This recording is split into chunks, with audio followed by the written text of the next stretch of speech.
பிரபஞ்ச பேராற்றலுக்கு என் மனமார்ந்த நன்றிகள். கைகளை சூடு பறக்க தேய்ச்சி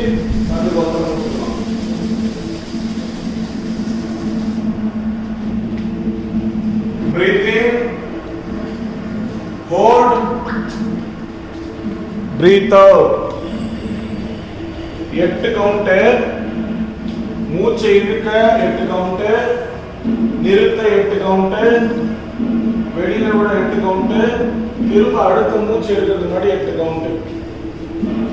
அது மினிமம் 8 கவுண்ட், அதுக்கப்புறம் 16 கவுண்ட் கூட இன்க்ரீஸ் பண்ணலாம். 32 கவுண்ட்.